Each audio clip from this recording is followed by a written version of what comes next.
மடையனை நம்பலாம் சடையனை நம்பக்கூடாது. மடையன்றது என்னன்னாக்கா மலேசியாவில், சடையங்கிறது சைனாவில். நம்ம ஊர் அரசியல்வாதியும் அப்பப்போ சொல்லுவாங்க, அரசியல் தலைவர்கள்லாம் நான் சிங்கப்பூரை மாற்றுறேன், துபாயை மாற்றுவேன் அப்படியே இருக்கு. நம்மளாவே இருந்தால் டாக்ஸியில் ஏறிட்டு ஆனந்தமாக சிகரெட்டு குடிச்சிட்டு தூக்கி போட்டேன். அந்த டாக்ஸி வண்டி நிறுத்திட்டார். போய் என்னை இறக்கி போய் எடுத்துகிட்டு வந்துட்டார். நீங்கள் சொல்ல வேண்டியது நான் யார் தெரியுமா? அதெல்லாம் நீங்கள் அதெல்லாம் சொல்லிட்டாங்க. அதெல்லாம் நம்ம சிங்கப்பூரில் அவ்வளோ கரெக்டாக இருப்பாங்க. இங்கே இந்தியாவுக்கு வந்து மெட்ராஸ் ஏர்போர்ட்டை இறங்கணும் பாக்கெட்டில் இருக்கிற குப்பையெல்லாம் தூக்கி கீழே போடுவோம். அங்கே சேர்த்தன குப்பையெல்லாம் இங்கே போட்டு போவோம். ஏன் இங்கே இருக்க மாட்டேங்கிறாங்க? இப்போ வந்து சிங்கப்பூருடைய நிலைமை கொஞ்சம் சங்கடத்துக்கு இருக்குது. ஏன்னா அதனுடைய இடத்த வந்து துபாய் பிடிச்சிருச்சு. இன்றைக்கி வர்த்தக கேந்திரமாக துபாய் பிடிச்சிருச்சு. மகாசமுத்திரத்தில் அது ஒரு முக்கியமான இடத்துல இருக்குது. அந்த துறைமுகம் பெருசாக இருந்தது. தமிழர் பிரச்சனை வந்தபோது அந்த குழம்பு அப்படியே அடிபட்டு போச்சு. அவங்களுடைய வர்த்தகமே காலி. அவன் தமிழை வந்து அந்த காலத்துலேருந்து எங்களோட இருக்கிறான். எங்கள் கஷ்ட நஷ்டத்தெல்லாம் இது பண்ணுவேன். அவனுக்கு முக்கியத்துவம் கொடுக்காம பொழைக்கிறதுக்கு வந்து உனக்காடா கொடுப்பேன். நம்ம அப்புறம் தான் இல்லாட்டி போனால் அங்கே ஹிந்தி பேசணும்னு சொல்லி ஆரம்பிச்சோம். திரைக்கடலோடையும் திறவையும் தேடுங்கிற இதை வந்து நம்ம ஃபாலோ பண்ண மாதிரி வேறு ஒன்றும் பண்ணாலே. அதான் சொல்கிறானே, ஆங்கிலேயர்களுக்கு இணையாக இன்னும் சொல்லப்போனால் ஆங்கிலேயர்களோட மிகப்பெரிய நிலப்பரப்பு ஆண்டவன் வந்து ராஜேந்திர சோழன்.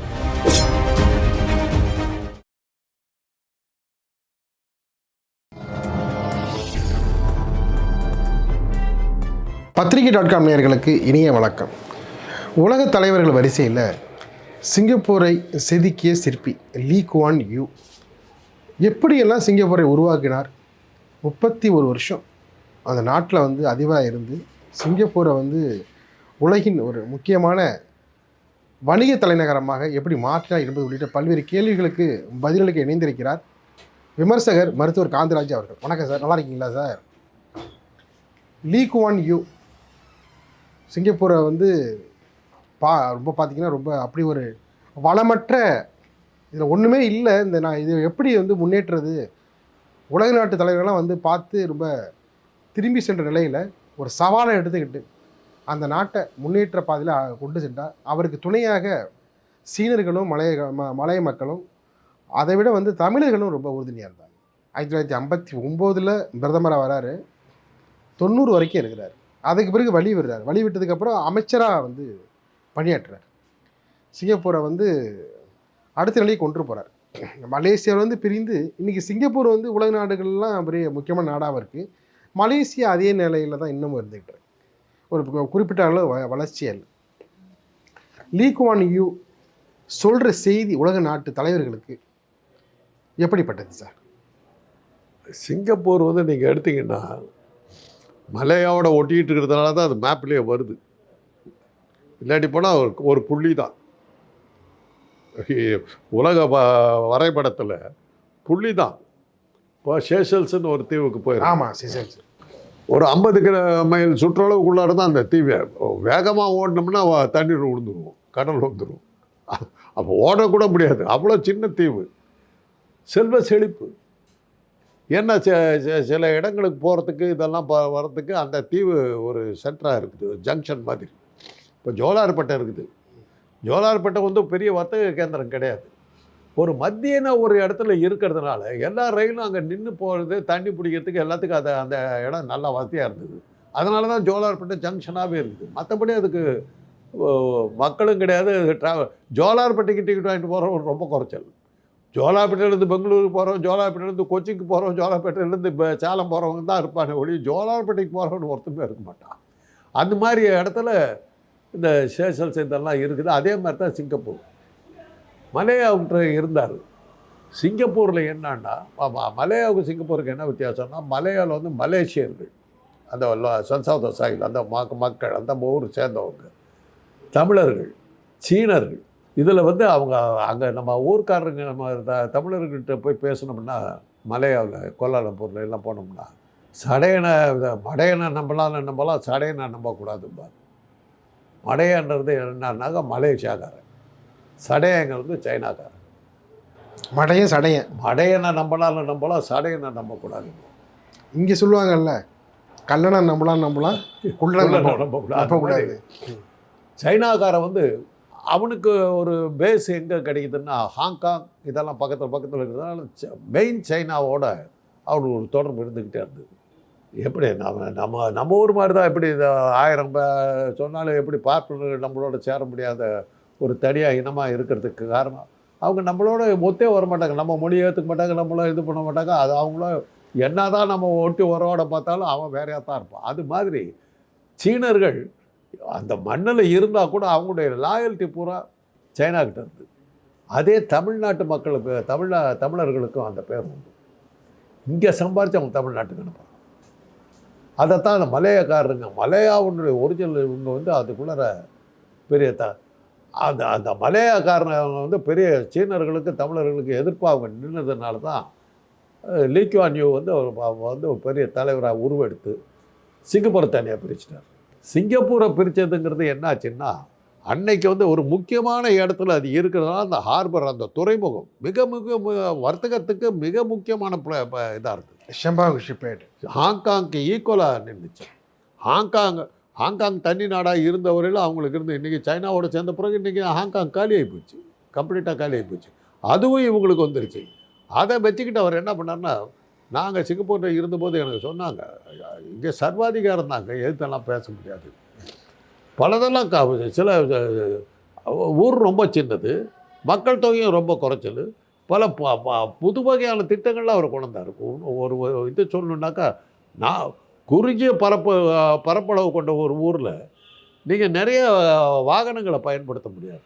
ஸோ வாகனங்களுக்கு என்னென்ன மாதிரியான விதிகள் வச்சாங்க, சாலை விதிகள் எப்படி வச்சாங்கன்னா, சில முக்கியமான இடங்களுக்கு நீங்கள் போனீங்கன்னா அந்த பாதையை ஒரு அண்ணா சாலை இருக்குது, எல்லாருமே அந்த ரோட்டில் போய் தான் ஆகணும். அதுக்கு டேக்ஸ் போட்டார். அப்புறம் என்ன பண்ணிட்டாருன்னா, பீக் ஹவர்னு ஒரு அந்த டைமில் வந்து அங்கே கூட்டம் பெருசாக நெரிசல் எல்லாம் ஏற்படும்னாக்கா அந்த 9 to 10 மணிக்கு அந்த பக்கத்தில் வாகனங்கள் போகக்கூடாது. அடுத்தது என்ன பண்ணாருன்னா, ஒரு காரில் 6 பேர் 5 பேர் உட்காந்துட்டு போகிற காரில் ஒரே ஒருத்தர் ட்ராவல் பண்ணால் ஃபைன் போட்டாங்க. உனக்கு தனியாக நீ போகலாம், ஆனால் வழியில் இருக்கவங்களாம் ஏற்றிக்கிட்டு வண்டி ரொப்பிக்கிட்டு தான் போகணும். இல்லாட்டி போனால் அவன் ஒரு கார் எடுத்துகிட்டு வருவான். ஒவ்வொருத்தரும் ஒரு கார் எடுத்துகிட்டு வந்தால் சிங்கப்பூருக்கு இடம் இல்லை. இந்த மாதிரி தொலைநோக்கு பார்வை பாருங்கள். அந்த மாதிரி பல இது போட்டார். அதே மாதிரி ஊர் சுத்தமாக இருக்கணும். நான் இப்போ சிங்கப்பூர் போயிருந்தபோது நான் சிகரெட் குடிக்கிற பழக்கிறது, டாக்ஸியில் ஏறிட்டு ஆனந்தமாக சிகரெட் குடிச்சிட்டு இப்படி தூக்கி போட்டேன். அந்த டாக்ஸி டிரைவர் வண்டி நிறுத்திட்டார். போய் என்னை இறக்கி போய் எடுத்துகிட்டு வந்துட்டார் சிகரெட். நீங்கள் சொல்ல வேண்டியது, நான் யார் தெரியுமா? அதெல்லாம் நீங்கள் அதெல்லாம் சொல்லிட்டாங்க. அதெல்லாம் நம்ம இப்போ தமிழ்நாட்டில் எனக்காக எத்தனை பேர் காத்துக்கிட்டு இருக்காங்க. அதான் நான் போனது அந்த காலம், அப்போ கல்லூரியில் வேலை பார்த்துக்கிட்டு போனது. அப்போது அவர் சொல்லிட்டார், போய் எடுத்துகிட்டு வந்துட்டார். எடுத்துகிட்டு வந்து பண்ணிட்டு $5 ஃபைன் போடுவான், நீ கொடுப்பியாட்டார். பொதுமக்களே அதுக்கு ஆதரவாக இதுக்கு வந்து ஒரு ஆளுக்கிட்ட போய் கம்ப்ளைண்ட் பண்ணல, போலீஸில் கம்ப்ளைண்ட் பண்ணி அப்புறம் வந்து அவங்க என்ன பிடிக்கல. அந்த டாக்ஸி டிரைவரை பொறுப்புணர்ச்சியோட குப்பையை எடுத்துகிட்டு பனிஷ்மெண்ட் கொடுத்தாரு. அதுக்கப்புறம் சிங்கப்பூரில் இருந்த அந்த 2 மாதமும் நான் ஒரு சின்ன துண்டு கூட அதுதான் எக்ஸ்ட்ரா நிர்மல் சொல்லுவார், சிங்கப்பூரில் அவ்வளோ கரெக்டாக இருப்பாங்க. இங்கே இந்தியாவுக்கு வந்து மெட்ராஸ் ஏர்போர்ட்டை இறங்கணும் பாக்கெட்டில் இருக்கிற குப்பையெல்லாம் தூக்கி கீழே போடுவான். அங்கே சேர்த்தன குப்பையெல்லாம் இங்கே கொண்டு போட்டு போவான். ஏன் இங்கே இருக்க மாட்டேங்கிறாங்கன்னு. இந்த ஊரில் அதெல்லாம் நம்ம செய்ய முடியாது. மக்கள் தொகை நம்முடைய ஒரு ஏரியாவில் இருக்கிற இந்த அடையார் காந்தி நகரில் இருக்கிற பாப்புலேஷன் தான் சிங்கப்பூர் பாப்புலேஷன். ஒவ்வொருத்தரையும் நீங்கள் பேர் சொல்லி கூப்பிடலாம். அந்த ஊர் ஜனங்களை எல்லாம் ஒவ்வொருத்தரையும் நீங்கள் பேர் சொல்லி கூப்பிடலாம். அவ்வளோ குறைச்சலான ஜனங்கள், அவ்வளோ சின்ன இடம், கட்டுப்பாடு கொண்டு வர்றது சுலபம். அதை விட கொஞ்சம் பெருசாக இருக்கிற கோலாலும் இது மலையால் கொண்டு வர முடியலையே. ஆனால் அந்த சாலைகள்லாம் ரொம்ப அவனியவாக இருக்கும் அப்படி சொல்லுவாங்க. இப்படி அவங்க எந்த அளவுக்கு பைத்தியக்காரத்தனமாக போக ஆரம்பித்தாங்கன்னா, லீ குவான் யூ வந்து மரத்தை வளர்த்தாத என்னட்டார். மரம் வளர்ந்தாக்கா அது இலை உதிரும், குப்பை வருமா. மரங்களே இல்லாமல் பண்ணார். அதோட அவங்களுக்கு தண்ணி பஞ்சமெல்லாம் வந்தது. தண்ணி கூட வந்து கோலாலம்பூர் தான் வந்து மலைசிலேருந்து தான் வந்து முழுக்க தண்ணி போகும். அதெல்லாம் பார்த்தேன். தண்ணி மட்டும் இல்லை சார், நிறைய வந்து காகரிக்காய் உட்பட ராமேஸ்வரம் தீவு மாதிரி இதுதான். உள்ளுக்குள்ளார ஒரு விளைச்சலும் கிடையாது, பயிர்கள் கிடையாது, ஒன்றும் கிடையாது. அங்கே பார்க்குறதுக்கு இப்போ ஒன்றும் இல்லை. ஆனால் இன்றைக்கி வந்து சிங்கப்பூருடைய நிலைமை கொஞ்சம் சங்கடத்துக்கு வந்துருக்கு. ஏன்னா அதனுடைய இடத்த வந்து துபாய் பிடிச்சிருச்சு. இன்றைக்கி வர்த்தக கேந்திரமாக துபாய் மாறிடுச்சு. ரெண்டாவது, அனாவசியமான வரிகள் போடலை. அவர் இறக்குமதிக்கும் ஏற்றுமதிக்கும் ஃப்ரீயாக விட்டுட்டார். ஸோ ஒரு ஃப்ரீ மார்க்கெட் ஏரியாவாக மாறிடுச்சு. எந்த பொருள்னாலும் சுங்க வரி கட்டாமல், கஸ்டம் டியூட்டி கட்டாமல், எதுவும் கட்டாமல் வாங்கிறதுக்கு இங்கே வந்து 100 ரூபா சொல்கிற ஒரு பொருள் சிங்கப்பூரில் வாங்கினீங்கன்னா 70 ரூபாய்க்கு கிடைக்கும். அந்த வித்தியாசம் இருந்தது. அதனால தான் உலகத்தினுடைய மார்க்கெட்டிங் பிளேஸாக சிங்கப்பூர் மாறிச்சு. சுற்றுலா தலமாக மாற்றினார். அதனால தான் போகிறதுக்கு அங்கே ஒன்றுமே இல்லை. உலகத்தில் இருக்கிற எல்லாரும் பார்த்தீங்கன்னா படப்பிடிப்பு ஹாலிவுட் படங்கள்லேருந்து தமிழ் படங்கள் நிறைய படங்கள் அங்கே படப்பிடிப்புனால அது ஒரு காலத்தில் சினிமா நடந்த போது நிறைய பேர் சிங்கப்பூர் போய் எடுத்துக்கிட்டு இருந்தாங்க. ஒரு 2 படம் அதில் பார்த்தீங்கன்னாக்கா நினைத்தாலே இன்னைக்கும், பிரியா, இந்த 2 படமும் சிங்கப்பூரை முழுக்க எக்ஸ்ப்ளைட் பண்ணி எடுத்த படம். அது பிரியா வந்து முழுக்க பார்த்தீங்கன்னா எல்லாமே பாட்டையே வந்து சிங்கப்பூர் நடக்கிறது. அது மாதிரி படங்கள்லாம் அப்போ அன்னைக்கு நம்ம ஊரில் உயரமான கட்டிடங்கள் இல்லைங்க. இன்றைக்கி நீங்கள் பார்த்தீங்கன்னா நீங்கள் நம்ம ஊரில் இருக்கிறது, அதாவது அங்கே தான் நான் ஃபஸ்ட்டு டைமு அதான் நகரும் படிக்கட்டுகள், எஸ்கலேட்டர் அங்கே தான் பார்த்தேன். அது இருக்கிற மாலுக்கு தான் போவேன். சூப்பர் மார்க்கெட்டு இது சிஸ்டத்தை கொண்டது சிங்கப்பூர் தான். அதனால் அங்கே போனால் ஒரு கடைக்குள்ளார ஒரு மார்க்கெட்டுக்குள்ளார போனால் ஒரு பெரிய உலகமே இருந்தது. சூப்பர் மார்க்கெட்டை வச்சு தான் அவங்க பொழப்பு நடத்துனாங்க. இன்றைக்கி வந்து நம்ம சூப்பர் மார்க்கெட்டெல்லாம் கம்பேர் பண்ணால், ஃபினிக்ஸ் மால் போன்றவங்கலாம் கம்பேர் பண்ணால் சிங்கப்பூரில் இருக்கிறது ஒன்றுமே இல்லை, ஒன்றும் கிடையாது. அதனால் இன்றைக்கி சிங்கப்பூருடைய செல்வாக்கு கொஞ்சம் குறைஞ்சிருச்சு. துபாய் அவங்களுக்கு பெரிய சவாலாக மாறிடுச்சு. இன்றைக்கி பார்த்திங்கன்னா எல்லா இதுக்கும் நீங்கள் துபாயில் போய் வாங்கிக்கோன்றாங்க. ஏன்னா அவங்கள விட, சிங்கப்பூரை விட வர்த்தகத்துக்கு வந்து இந்த வரிகளை எல்லாம் ரொம்ப குறைச்சி சுலபமாக்கி விட்டது வந்து துபாய் போயிடுச்சு. துபாய் பார்த்தீங்கன்னா ஐரோப்பிய நாடுகளுக்கும் அமெரிக்க நாடுகளுக்கும் அந்த ட்ராவல் பண்ணுறதுல வந்து துபாய் கடந்து தானே போகணும். அதே தானே அவங்களுக்கு இருந்தது. கிழக்கு நாடுகள், சைனா, ஹாங்காங்கு, இந்த ஜப்பானுங்கிறதெல்லாம் போகிறதுக்கு சிங்கப்பூர் வந்து ஒரு நடுமிந்த ஒரு டிரான்சிட் ஏரியாவாக இருந்தது. அதனால தான் அவங்க தப்பிச்சாங்க. இன்றைக்கி அது இல்லை. இன்றைக்கி அமெரிக்கா போகிறதுக்கு அவன் இப்படியே வந்துடுறான். அப்போல்லாம் ரஷ்யா மேலே பறக்க முடியாது, மற்ற நாடுகளை பறக்க விட மாட்டாங்க. இப்போ ஓப்பன் ஸ்கைப் பண்ணிட்டாங்க, யார் வேணாலும் போகலாங்கிற மாதிரி பண்ணிட்டாங்க. அதனால் ஜப்பான்லேருந்து அமெரிக்கா போகிறோம், அப்படியே இங்கிலாந்து வரோம், ரஷ்யா மேலே பறந்துட்டு இப்படியே வந்துடுறான். முதல்ல சிங்கப்பூர் வந்து இப்படியெல்லாம் சுற்றிட்டு போகணும். அந்த மாதிரி பாதிக்கப்பட்ட இடங்கள் எதுன்னு பார்த்தீங்கன்னாக்கா கொழும்பு. இந்து மகாசமுத்திரத்தில் அது ஒரு முக்கியமான இடத்துல இருக்குது. அந்த துறைமுகம் பெருசாக இருந்தது. தமிழர் பிரச்சனை வந்தபோது அந்த கொழும்பு அப்படியே அடிபட்டு போச்சு. அவங்களுடைய வர்த்தகமே காலியாகி போச்சு. கொழும்பு மட்டும் இல்லை சார், அந்த திருகோணமலை, அந்த வவுனியா, அங்கே பார்த்தீங்கன்னா நிறைய மலையகம். அந்த இடத்து பூகோளத்தின் அடிப்படையில் அவங்க ஒரு முக்கியமான இடத்துல இருந்ததுனால தான் அவங்களுக்கு அவ்வளோ செல்வாக்கு இருந்தது. அது பூரா போயிடுச்சு. இன்னைக்கு போயிடுச்சு. அதே தான் இப்போ துபாய் வந்ததுக்கு பிறகு இன்றைக்கி வந்து சிங்கப்பூர் போகிறாங்கிறது ரொம்ப குறைச்சலாயிட்டு. உறவுக்காரர்கள் இருக்காங்க, நம்ம ஆளுங்க அங்கே போயிருக்காங்கங்கிறத வச்சுக்கிட்டு தான் போயிட்டுருக்கோம். இன்றைக்கி அந்த சிங்கப்பூர் பணத்தை வச்சுக்கிட்டு இருக்காங்கன்னு நம்ம யாரும் கவலைப்பட்டு கூட கிடையாது. ஏன்னா அதை விட நமக்கு அமெரிக்காவில் வேலை வாய்ப்புகள் வந்துருச்சு. ஒரு காலத்தில் சிங்கப்பூருங்கிறது பெரிய ஒரு நமக்குள்ள ஒரு மோகமாக இருந்தது. இன்றைக்கி பார்த்தீங்கன்னா இப்போ நிறைய நாடுகள் நமக்காக வந்து காத்துக்கிட்டு இருக்கு. இல்லை, இன்றைக்கி நாம் வளர்ந்துட்டோம். எலக்ட்ரானிக் துறையில் வந்து நம்ம அளவுக்கு மற்ற நாடுகள் இல்லை. நம்மளை நம்பி இருக்கிறாங்க. இப்போ அப்போல்லாம் வந்து வீடியோவெல்லாம் கண்டுபிடிச்ச காலத்தில் வீடியோ வாங்கிறதுக்குன்னு சிங்கப்பூர் போனவங்க இருந்தாங்க. நம்ம ஊர் அரசியல்வாதியும் அப்பப்போ சொல்லுவாங்க, அரசியல் தலைவர்கள்லாம், நான் சிங்கப்பூராக மாற்றுறேன், துபாயை மாற்றுவேன். அப்படியே இல்லை, நம்மளாவே இருந்தால் போகும். இவங்க ஒவ்வொரு டைம்லேயும் வந்து ஒரு விதமான அந்த தேர்தல் பிரச்சாரத்தையும் வந்து சொல்கிற வார்த்தைகள் உண்டு. அதான் அதுக்கு ஆதாரம் என்னன்னா, ஒரு காலத்தில் எதுவாக இருந்தாலும் நம்ம பர்மா பஜாரில் போய் வாங்கிட்டு இருந்தோம் தெரியுங்களா. இன்றைக்கி பர்மா பஜார் என்னாச்சு? ஏன்னா அதை விட சீப்பாகவும் பிரமாதமாகவும் நம்முடைய சொந்த தயாரிப்புகள் இருக்குது. வீடியோ வேணும்னா அங்கே தான் போகணுன்னு இருந்தோம். இன்றைக்கி நம்ம செல்ஃபோனு, இன்றைக்கி என்னுடைய நண்பர்கள் அமெரிக்காவிலேருந்து வர்றாங்க, இங்கே வந்தால் செல்ஃபோன் இங்கே தான் வாங்குகிறாங்க. ஏன்னா அமெரிக்காவில் காஸ்ட்லி, இங்கே தான் சீப்பாக இருக்குது, இங்கே வாங்குகிறாங்க. அதே மாதிரி பல பொருட்கள் இப்போ வந்து இந்தியாவில் வந்து தயாரிப்பு செலவு குறைச்சல். அதனால தான் நோக்கியா இந்த மாதிரி அவங்கெல்லாம் அந்த செல்ஃபோன்காரங்கள்லாம் இங்கே வந்து ஐஃபோன்காரனே இங்கே வந்து இண்டஸ்ட்ரி வச்சுக்கிட்டாங்க. கார் இண்டஸ்ட்ரி எப்படி வந்தது? கொரியாவில் வந்து கொரியா தான் வந்து ஹூண்டாய் கம்பெனிக்கு தலைமையாகும். சென்னையில் இருக்கிற இந்த தொழிற்சாலை தான் இன்றைக்கி அவங்களுக்கு சோறு போட்டுக்கிட்டு தெரியுமில்ல. அது ஹார்பர் வந்து சென்னை துறைமுகம் வியாழக்கிழமை ஹூண்டாய்க்குன்னு தனியாக வச்சுட்டாங்க. அன்றைக்கி பூரா ஹூண்டாய் காருங்க வந்து இறங்கி வெளிநாட்டுக்கு போகிறது தான். அவ்வளோ தூரத்துக்கு கார் எக்ஸ்போர்ட் இருக்குது. இன்றைக்கி உலகத்தினுடைய கார் மேனுஃபேக்சரிங் இது ஹப்பு யாருறானாக்கா அந்த காலத்தில் டெட்ராய்ட்டுன்னுவாங்க. இன்றைக்கி சென்னை எல்லாம் பென்ஸ் கார்லேருந்து எல்லாம் இங்கே செய்கிறான். அதனால் வந்துட்டதுனால இன்றைக்கி அந்த இதெல்லாம் இதனுடைய இந்த வளர்ச்சி, இந்த பொருளாதார வளர்ச்சி, நவீன தொழிற்சாலைகள்லாம் வந்ததுக்கு பிறகு இந்த சிங்கப்பூர் போன்ற நாடுகள்லாம் அடிபட ஆரம்பிச்சிருச்சு. இது தவிர்த்து வேறு சிறப்புகள் நம்முடைய அடையாளங்கள் இன்னமும் சிங்கப்பூரில் ஆலயமாக இருக்கட்டும் தைரியமாக. அதாவது நீங்கள் பார்த்தீங்கன்னா 3 மொழியும் அங்கே இருக்குது. Chinese, Tamil, Malay. ஆமாம், அது தமிழை வந்து ஏர்போர்ட்டில் போய் இறங்குனீங்கன்னா நல்வரவுன்னு தமிழில் இருக்கும். ஸோ அதில் அவங்க வந்து இன்னொரு பெரிய மகிழ்ச்சி என்னன்னா, சீனர்களும் தமிழர்களும் ரொம்ப ஒத்துமையாக இருக்கிற இடம் அது. மலாயக்காரனை வந்து ஒதுக்கி வச்சுருப்பாங்க. பிரைம் மினிஸ்டராக சீனர்கள் இருந்தாலும் பிரசிடெண்ட்டாக யார் இருக்கான்னு பார்த்தீங்கன்னா தமிழாக இருப்பான். அதையும் பார்த்தேன். அதுக்கு வந்து ரொம்ப அனுமதி கொடுத்தாரு லீ குவான் யூ வந்து பார்த்தீங்கன்னா. அதான் அதெல்லாம் வந்து தமிழர்களுக்கான உரிமையை வந்து அவர் நிலைநாட்டினார். சிங்கப்பூர் வந்து ஒரு கட்டத்தில் வந்து ஒரு பெரிய இதில் மாட்டுச்சு. சுகாதாரமே அழிஞ்சு போகிற அளவுக்கு கழிவறைகள்லாம் மாட்டிக்கிட்டு முழிக்க ஆரம்பிச்சும் போது தமிழர்கள் தான் முழுக்க நின்று அதை சரி பண்ணாங்க. அப்போது நமக்கு விரோதி யார்? இந்த அகில இந்திய ஏக பாரதம்ன்றீங்களே, இவன் தானே. அங்கே போன வடநாட்டுக்காரனுங்க அது என்ன தமிழுக்கு அவ்வளோ முக்கியத்துவம் கொடுத்தேன்னும் போது புதுசாக வந்திருக்க பேசாதன்ட்டான்.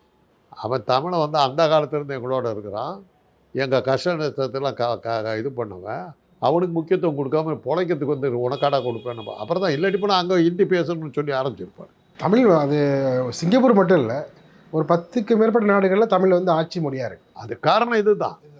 அங்கே சிங்கப்பூரில் போய் இறங்குனீங்கன்னா இப்போ ஏர்போர்ட்டில் நீங்கள் தமிழ்லேயே பேசிட்டு போகலாம். இன்னும் அடுத்தது என்னன்னா, நீங்கள் அந்த ஃப்ளைட்லலாம் ஏறினீங்கன்னா அந்த என்னென்ன சாப்பிட்றது அந்த இதெல்லாம் கொடுப்பாங்க இல்லையா, எல்லாம் தமிழில் இருக்கும். அதே மாதிரி தான் இப்போ லுஃப்தான்ஸா இருக்குது, ஜெர்மன் ஏர் ஃப்ளைட்டு. சென்னையிலேருந்து நீங்கள் ஏறினீங்கன்னா தமிழில் தான் எல்லாமே இருக்கும். அதே உங்களுடைய சொந்த நாட்டு, உங்களுடைய தாய் நாட்டு பிளேன் ஏர் இண்டியா இருக்குது, ஹிந்தியில் இருக்கும். நம்ம நாட்டு தாய் நாட்டு சார், அதான் சொல்கிறேன், ஹிந்தியில் இருக்கும். அப்புறம் எப்படி அந்த பிளேனில் நம்ம எப்படி போகிறது? அவங்களுக்கு வந்து மக்களை பற்றி கவலை இல்லை. இப்போ அமெரிக்காவில் வந்து ஃப்ளாரிடாவில் போய் இறங்குறோன்னு வச்சுக்கோங்க, இதெல்லாம் என்னது டிஸ்னி லேண்டெல்லாம் இருக்கிறதுக்கு நீங்கள் ஃப்ளாரிடாவில் போய் இறங்கினோம்னா, ஃப்ளாரிடா வந்து தென் அமெரிக்காவுக்கு ரொம்ப க்ளோஸாக இருக்குது. தென் அமெரிக்காவுக்கு நெருக்கமாக இருக்கிறதால தென் அமெரிக்காவில் வந்து ஸ்பானிஷ் ஜாஸ்தி. அந்த மக்கள் இங்கே நிறைய பேர் இருக்காங்க. அதனால் விமான நிலையத்தில் இறங்குனீங்கன்னா இங்கிலீஷில் அறிவிப்பு வரும், ஸ்பானிஷில் அறிவிப்பு வரும். மக்களுக்கு பயன்படணும்.